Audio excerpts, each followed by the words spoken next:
Okay, so let's get into one of the most twisted and disturbing stories of our time, the story of Jeffrey Epstein. It's this incredible saga of wealth, untouchable power, and just deep, dark secrets. But everything, his life, his crimes, the powerful people he knew, it's all framed by the massive mystery of how it all came to an end. And the whole story really boils down to this one single question. On August 10th, 2019, Jeffrey Epstein was found dead in his cell. And this wasn't just any jail, this was one of the most secure facilities in America. The official story? Suicide. But the circumstances? Well, they immediately sparked doubts that have never, ever gone away. I mean, just think about the facts here for a second. He's in one of the most secure federal jails in the entire country. He had just been taken off suicide watch. The two guards who were supposed to be watching his unit, they were reportedly asleep. And to top it all off, the surveillance cameras pointed at his cell just so happened to malfunction that night. It's a chain of events that fueled a global theory. Epstein didn't kill himself, he was silenced. But to really understand his end, we have to go all the way back to the beginning.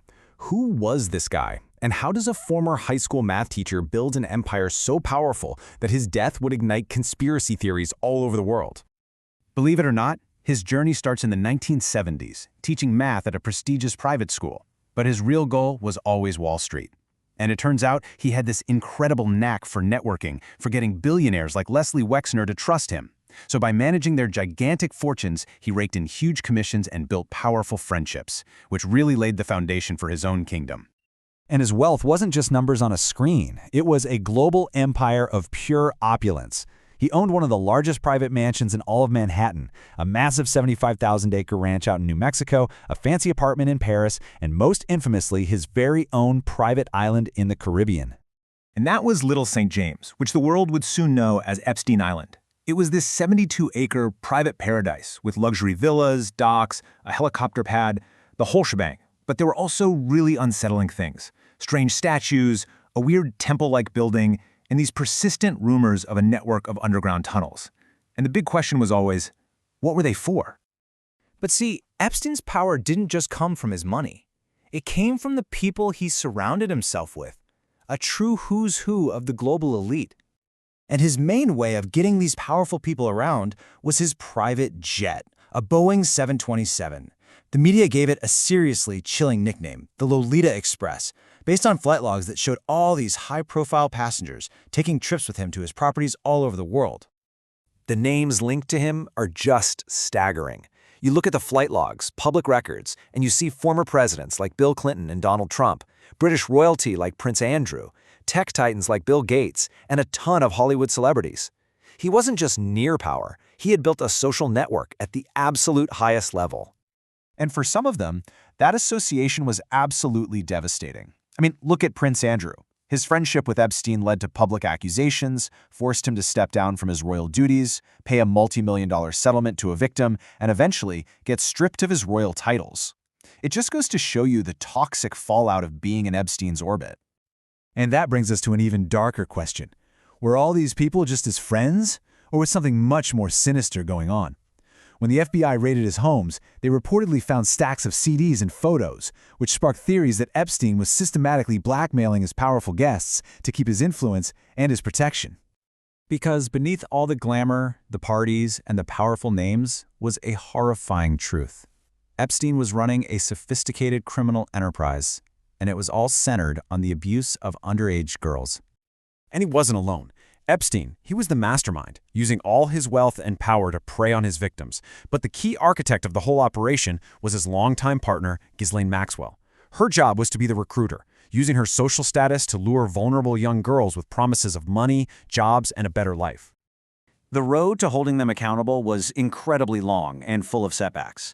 It all started back in 2005 with the bravery of Courtney Wild, the very first victim to file a police report. But it would take almost 15 years, a scandalous secret deal, and some amazing investigative journalism to finally drag the full scope of his crimes into the light. And that timeline right there reveals this critical moment of failure, what a lot of people have called one of the biggest jokes in the history of the American judicial system, the 2008 plea deal. So, Epstein was facing a potential life sentence, but his high-powered legal team negotiated this secret non-prosecution agreement with federal prosecutors. This whole deal was made without the victims even knowing. It let him plead to lesser state charges, and it gave immunity to him and anyone who might have been a co-conspirator. And the result of all that? Just 13 months in a county jail. And even that came with VIP treatment. He was given work release, which meant he could spend most of his days in his office and only come back to the jail to sleep. It was a sentence that just screamed special treatment for the rich and powerful. Now, Epstein's death in 2019 wasn't the end of the story, not by a long shot. In fact, it was really the beginning of a whole new chapter, one focused on his accomplices, his money, and all the secrets he left behind. So while Epstein himself escaped a final judgment, Ghislaine Maxwell did not. In 2022, she was sentenced to 20 years in federal prison. It's such a stark contrast to the measly 13 months Epstein served, and it really highlights the huge difference in their legal consequences. After his death, a victim's compensation fund was created using his estate.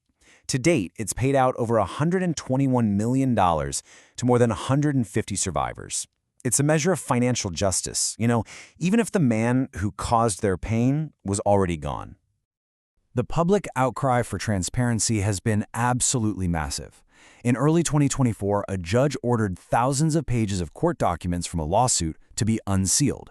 This was a huge moment, finally shining a light on so many hidden details and names connected to this case. But here's the crazy part. Even that was just the tip of the iceberg. Despite that recent unsealing, it's estimated that over 1 million pages related to the case are still sealed. The fight continues between people demanding full transparency and those trying to keep powerful names protected. Ultimately, this entire saga is just a chilling reminder of this one truth. Jeffrey Epstein used his unbelievable wealth and powerful friends to hide his crimes for decades, but he couldn't make them go away. The voice of a single victim back in 2005 started a chain reaction that brought his entire corrupt world crashing down. And that leaves us with the final big question. Epstein is gone, Maxwell is in prison, but this story is far from over. With so much information still locked away from the public, we just have to ask, what other secrets and what other powerful names are still buried in those files?